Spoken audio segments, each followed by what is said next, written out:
Əliyevin Gürcistana getməyinin bir neçə səbəbi var.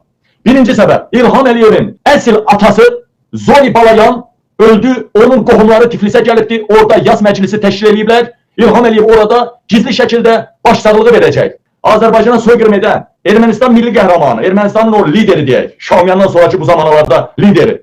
Zori Balayan İlham Əliyevin atasıdır. Bəzi mənbələrdə belə deyilir, bəzilərində deyilir ən yaxın qohumudur. Və Zori Balayan öldü, onun bütün yaxın qohumları Gürcistan aracılığı ilə Gürcistana çağırıldı və orada İlham Əliyev onlarla görüş keçirib başsağlığı verəcək, yas mərasimində Tiflisdə iştirak edəcək. Vay be! Burada yadınızdadır mı? O vaxt Əli Həsənov nəvəsi Nailə Elçin Quliyevin qızını aldı. Toyda erməni qohumlar da iştirak eləsin deyə toyu Gürcistanda elədilər. Ermənistanda erməni qohumları rahat gələ bilsin. İndi Zori Balayan ölübdür, başsağlığı verilməlidir. Gürcistanda məclis təşkil ediblər. Zori Balayanın qohumlarından İlham Əliyev orada iştirak edəcək. Bu bir. İkinci, Rusiyada bir neçə yapılanma var. Putin, Derin Devlet ve diğer klanlar. Hansısa birinin ikisinin hoşuna gelsen diğer yapılanmalar seni öldürebilir. Ay İlham Əliyev. İlham Əliyev bütün yapılanmalarla Rusya Derin Devleti'nden sık əlaqədə olan Bidzina Ivanashvili ile görüşür. Ona göre ki istəyirsən Paşinyanın kitabını bağlayaq, istəyirsən Paşinyanı orada saxlayaq. Ne deysəniz eləməyə hazıram.